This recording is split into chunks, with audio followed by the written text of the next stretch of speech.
Hay crímenes que no se olvidan por lo brutales que fueron, y hay otros que no se olvidan porque nunca debieron existir.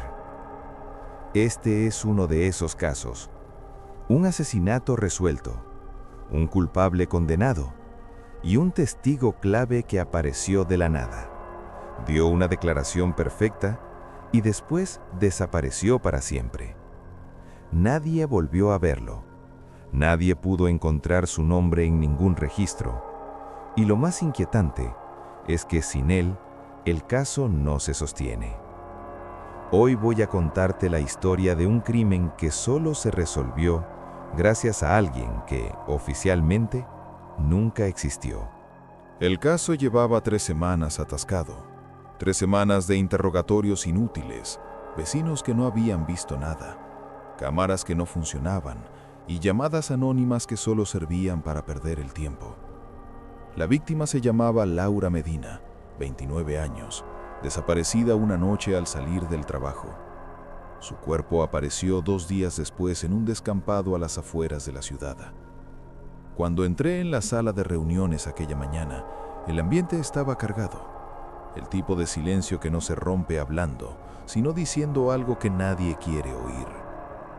«No tenemos nada sólido», dijo el inspector Ramos sin mirarme. «Nada que aguante un juicio». Me senté frente a la mesa y dejé la carpeta abierta sin tocarla. Ya conocía el contenido de memoria. «Tenemos un sospechoso», respondí. «Tenemos un móvil y tenemos contradicciones en su coartada». Ramos soltó una risa seca. «Tenemos suposiciones», corrigió. «Y eso no mete a nadie en prisión». En ese momento alguien llamó a la puerta. 2 golpes cortos. La agente Torres asomó la cabeza visiblemente nerviosa. «Ha venido un hombre», dijo, «que dice que quiere declarar. Asegura que vio el crimen». Ramos y yo nos miramos. «¿Nombre?», pregunté. Torres dudó un segundo. «No lo ha dicho», respondió. «Solo ha pedido hablar con alguien del caso y ha mencionado el nombre de Laura Medina». Eso fue suficiente. La sala de interrogatorios estaba fría, demasiado limpia, demasiado ordenada para alguien que afirmaba haber presenciado un asesinato. El hombre estaba sentado con las manos cruzadas sobre la mesa. No parecía nervioso, no parecía ansioso, no parecía nada fuera de lugar. Demasiado correcto. «Soy el inspector», dije al entrar.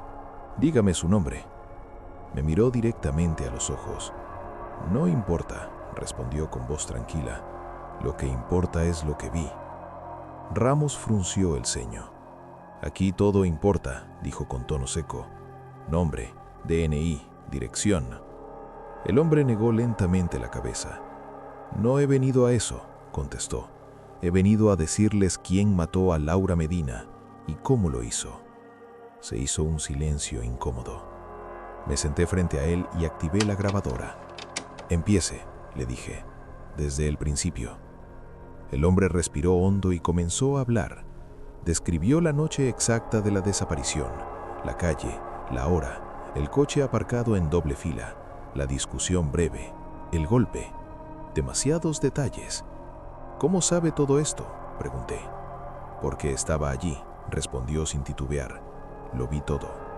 Ramos golpeó la mesa. «¿Desde dónde?» «Desde el otro lado de la calle». Fingía hablar por teléfono. Todo encajaba, demasiado bien. El hombre describió al sospechoso con una precisión quirúrgica. Ropa, gestos, una cicatriz que solo constaba en el informe forense. Sentí un escalofrío. «Eso no es público», dije en voz baja. El hombre me miró. «Lo sé». Cuando terminó, la sala quedó en silencio. Ramos apagó la grabadora. «Si esto es cierto, tenemos el caso cerrado». Asentí, pero algo no encajaba.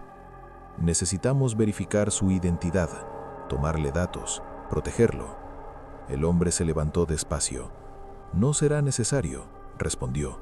«Ya he dicho todo lo que tenía que decir». «Espere», le ordené. «No puede irse así». Sonrió levemente. «Sí puedo». Salió de la sala sin prisa, ni corriendo, ni mirando atrás. Nunca volvimos a verlo. La sensación no apareció de golpe. Fue algo lento, incómodo, como cuando notas que alguien te observa, pero cada vez que miras no hay nadie. Empezó con una simple comprobación de rutina. «Vamos a meterlo en el sistema», dijo Ramos mientras encendía el ordenador. «Si ha dicho la verdad, no tardaremos ni 5 minutos». Me apoyé en la pared, brazos cruzados, observando la pantalla desde atrás. Nombre desconocido, sin DNI, sin dirección. «Empieza por cámaras», le dije. «Entrada, pasillo, salida». La agente Torres tecleó rápido. Las cámaras internas del edificio aparecieron una a una. Vimos al hombre entrar. Vimos cómo se sentaba en la sala de espera. Vimos cómo salía del interrogatorio. Pero cuando Torres avanzó unos segundos más... «Espera», dijo frunciendo el ceño. «Aquí hay algo raro». La imagen se congeló justo cuando el hombre cruzaba la puerta principal. «¿Qué pasa?», pregunté.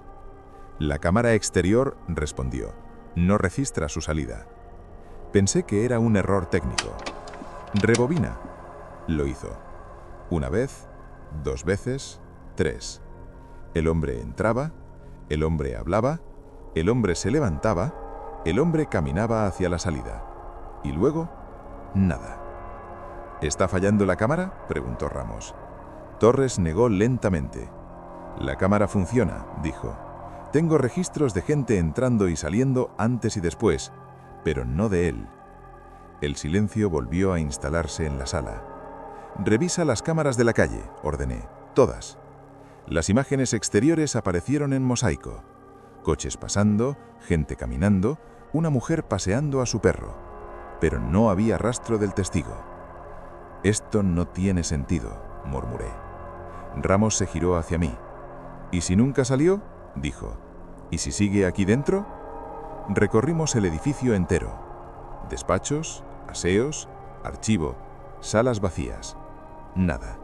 Ni una chaqueta olvidada, ni una huella clara, ni un solo objeto que confirmara que aquel hombre había estado allí. «Vamos con su declaración», dije al volver a la sala. «Cada detalle». Reprodujimos el audio. Su voz era clara, segura, demasiado controlada. «Dijo que fingía hablar por teléfono», comentó Torres. «¿Y si revisamos llamadas cerca de la zona?». Durante horas cruzamos datos. Números, torres de telefonía, registros. No había ninguna llamada coincidente. «Vale», dije, «vamos a su descripción del crimen». Volvimos a las fotos, a los informes. Y entonces lo vi. «Para», dije de repente. Señalé la pantalla. «La cicatriz». Ramos me miró. «¿Qué pasa con ella?». «No aparece en el informe preliminar», respondí. «Solo en la autopsia completa, que se cerró después de su declaración». Nadie habló. «Eso significa», dijo Torres con voz tensa, «que sabía algo que aún no se había hecho público». Asentí. «O que estuvo allí, mucho más cerca de lo que dijo». Esa noche fui solo al lugar del crimen. El descampado estaba en silencio. El viento movía la hierba seca. Las luces de la ciudad parecían lejanas y reales. Me quedé de pie exactamente donde el testigo había dicho que estaba. Desde allí no se veía bien. Avancé unos metros más, y entonces lo entendí. «Mentiste», susurré. «No estabas al otro lado de la calle. Estaba mucho más cerca, justo donde ahora yo estaba». Sentí un escalofrío recorrerme la espalda. «Inspector», sonó la voz de Ramos por el teléfono. «Acabamos de revisar algo. Dime». «El sospechoso ha confesado». Cerré los ojos. «¿Cómo?». «Exactamente como lo describió el testigo, palabra por palabra». Miré el lugar vacío frente a mí. «Ramos», dije en voz baja, «tenemos que encontrar a ese hombre». Hubo una pausa al otro lado. «Ya lo hemos intentado», contestó. «No existe en ningún archivo del país». Colgué. Y por primera vez desde que entré en la policía, pensé algo que me heló la sangre. ¿Y si el testigo no vino a ayudar, sino a asegurarse de que el caso se cerrara? La comisaría ya no suena igual de noche. No es silencio, es otra cosa. Un zumbido constante, como si el edificio supiera que algo está a punto de romperse. Estoy sentado frente a la mesa de metal, los informes abiertos, las fotografías extendidas como piezas de un rompecabezas que no quiere encajar. El detective Herrera se queda de pie frente a la ventana, mirando la lluvia caer contra el cristal sin decir una palabra. No cuadra, murmuro sin levantar la vista. Nada de esto cuadra. Herrera gira lentamente la cabeza. Llevamos meses diciendo lo mismo. Cojo una de las fotos, la última víctima. Mujer joven, misma edad aproximada, misma marca en la muñeca. Mismo detalle que nadie más parece considerar importante. Mira esto, le digo, acercándole la imagen. Todas tienen lo mismo. No es una herida defensiva, no es casual. Herrera frunce el ceño. Ya lo hemos revisado 1000 veces. No así. Paso las fotos una a una colocándolas en orden cronológico. La habitación parece encogerse mientras hablo. El asesino no improvisa, no elige al azar, sigue una secuencia, pero no es geográfica, es emocional. Herrera se cruza los brazos. Explícate. Respiro hondo. Las víctimas no están conectadas entre sí, están conectadas con alguien más. Silencio. Con alguien que estuvo cerca de todas, añado, alguien que no aparece en los informes. Herrera se queda quieto. ¿Un policía? ¿O alguien que sabe cómo piensa la policía? En ese momento la puerta se abre de golpe. El agente Morales entra visiblemente nervioso. «Acaba de llegar esto», dice, dejando una carpeta sobre la mesa. «Es del forense, de la última autopsia». Abro la carpeta y entonces lo veo. Mi estómago se hunde. «No», susurro. Herrera se acerca. «¿Qué pasa?» El asesino cambió algo. ¿Qué? El patrón. Levanto la vista. Eso significa que sabe que estamos cerca. Un golpe seco suena en algún punto del edificio. No debería haber nadie más en esa planta. Herrera se gira hacia la puerta. ¿Has oído eso? Asiento lentamente. Otro ruido. Más cerca. Morales, dice Herrera en voz baja. ¿Quién más está de guardia esta noche? Morales traga saliva. Nadie. La luz parpadea un segundo. Solo uno. Está aquí, digo. No vino a huir, vino a comprobar algo. Herrera saca el arma. ¿El qué? Si somos tan listos como creemos. El pasillo se alarga frente a nosotros mientras avanzamos despacio. Cada paso resuena demasiado fuerte. Entonces al fondo vemos una silueta, quieto, esperando. Y por primera vez desde que empezó todo, entiendo una cosa. El asesino nunca quiso desaparecer. Quería ser visto. La silueta no se movía. No corría, no levantaba las manos, no hacía nada que indicara miedo. Simplemente estaba ahí, al fondo del pasillo, bajo una luz que parpadeaba con un ritmo irregular, como si incluso la electricidad dudara de seguir funcionando.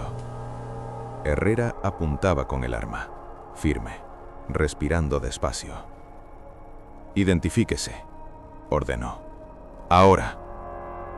El hombre dio un paso adelante. Solo uno. «No hace falta», dijo con calma. «Ya sabes quién soy». Sentí un vacío en el estómago. No era la primera vez que escuchaba esa voz. «Tú», murmuré. «Volviste». Sonrió levemente, sin apartar la mirada de mí. «Nunca me fui». Herrera tensó el dedo sobre el gatillo. Un paso más y disparo. El hombre negó despacio, como si la amenaza no tuviera ningún peso real. «No he venido a huir, ni a atacar a nadie. He venido porque necesitaba ver si habías entendido». Avancé un paso, levantando la mano para que Herrera bajara el arma. «¿Entendido qué?», pregunté. ¿Que manipulaste una investigación? ¿Que jugaste con un asesinato para cerrar un caso? El hombre ladeó la cabeza. «No lo cerré yo», respondió. Solo os mostré el camino que estabais deseando seguir. El silencio se volvió espeso. Tú sabías quién era el culpable desde el principio, continuó, pero no podíais demostrarlo. Yo solo hice que encajara. Con una declaración falsa, espetó Herrera. Con una declaración necesaria, corrigió. La verdad no siempre es útil. A veces solo estorba. Noté cómo me temblaban ligeramente los dedos. Las víctimas, dije, ¿las elegiste tú? El hombre negó. Ellas ya estaban marcadas, respondió. Yo solo observé el patrón antes que vosotros. Se acercó un poco más. Demasiado. Tú también lo viste, me dijo directamente. Desde el primer momento. Por eso estás aquí conmigo, y no allí atrás, fingiendo que no lo entiendes. Herrera dio un paso al frente. Basta, dijo. Está arrestado. El hombre suspiró. No podéis arrestar a alguien que no existe. Eso ya lo veremos, respondí. Por primera vez, su expresión cambió. Muy poco, pero lo suficiente. ¿De verdad crees que me habrías dejado salir la primera vez si no hubiera querido?, preguntó. ¿Crees que las cámaras fallaron por casualidad? Un ruido seco sonó detrás de nosotros. Una puerta cerrándose. Giré la cabeza instintivamente. Cuando volví a mirarlo, ya no estaba en el pasillo. ¡Mierda!, gritó Herrera. ¡Por aquí! Corrimos. El pasillo parecía más largo que antes. Las luces parpadeaban con más fuerza. El edificio entero parecía respirar. Llegamos a la sala de interrogatorios. La puerta estaba abierta. Dentro, sobre la mesa, había algo que no estaba antes. La grabadora. Encendida. Reproduciendo. Su voz llenó la habitación. Si estás escuchando esto, significa que has llegado hasta el final, decía con calma. Y eso significa que ahora sabes lo suficiente como para no poder olvidarlo. Me acerqué lentamente y apagué el aparato. El silencio que quedó fue peor. ¿Qué hacemos ahora?, preguntó Herrera. Miré la mesa vacía, la silla, el foco encendido. Nada, respondí. El caso está cerrado. Herrera me miró incrédulo. ¿Y él? Tragué saliva. Él nunca estuvo aquí. Salimos del edificio cuando empezaba a amanecer. La ciudad seguía igual. La gente caminaba. Los coches pasaban. Todo continuaba como si nada hubiera ocurrido. Pero yo sabía una cosa con certeza. Hay crímenes que solo se resuelven porque alguien decide qué verdad merece ser contada. Y ese hombre solo fue el testigo de nuestra necesidad de creerla. El sol empezaba a asomar por encima de los edificios cuando me quedé solo frente a la comisaría, respirando el aire frío de la mañana como si necesitara comprobar que el mundo seguía siendo real después de todo lo ocurrido aquella noche. A mi alrededor, la ciudad despertaba poco a poco, ajena a lo que había pasado entre esas paredes, ajena a un caso que, oficialmente, ya estaba cerrado y archivado como uno más. Herrera salió unos segundos después, con el rostro cansado y la mirada perdida. «No va a volver», dijo sin mirarme. «¿Verdad?». Negué despacio. «No como esperamos». Durante días revisamos cada informe, cada grabación, cada línea de aquella investigación. El nombre del testigo no aparecía en ningún documento oficial. Su declaración seguía ahí, transcrita, aceptada, validada, pero sin autor, como si alguien hubiera hablado desde un lugar que no pertenece a ningún registro. El sospechoso fue condenado. El caso se cerró. La prensa habló de eficacia policial. Y sin embargo, Cada vez que alguien me preguntaba por el testigo, la respuesta siempre era la misma: nunca existió. Con el tiempo entendí la parte más inquietante de todo aquello. No fue que el testigo desapareciera sin dejar rastro, fue que nunca hizo falta que existiera. Bastó con que dijera exactamente lo que todos necesitaban oír para que la verdad dejara de importar. A veces, cuando vuelvo a repasar el expediente, me pregunto cuántas veces más ha ocurrido algo así. ¿Cuántos casos se han resuelto no porque fueran ciertos, sino porque eran convenientes? ¿Cuántas verdades han sido aceptadas simplemente porque encajaban demasiado bien? Porque hay crímenes que no se resuelven con pruebas, ni con justicia, ni siquiera con culpables reales. Se resuelven cuando alguien aparece, dice lo justo y desaparece para siempre. Y si alguna vez escuchas una historia perfecta, sin grietas, sin errores, sin contradicciones, quizá deberías preguntarte una sola cosa: ¿quién fue el testigo? ¿Y por qué nadie volvió a verlo? Si te inquietan los crímenes donde la mente es más peligrosa que la violencia, suscríbete a Crímenes Ocultos y comenta cuál parte de la historia te impactó más o qué caso quieres que investiguemos después.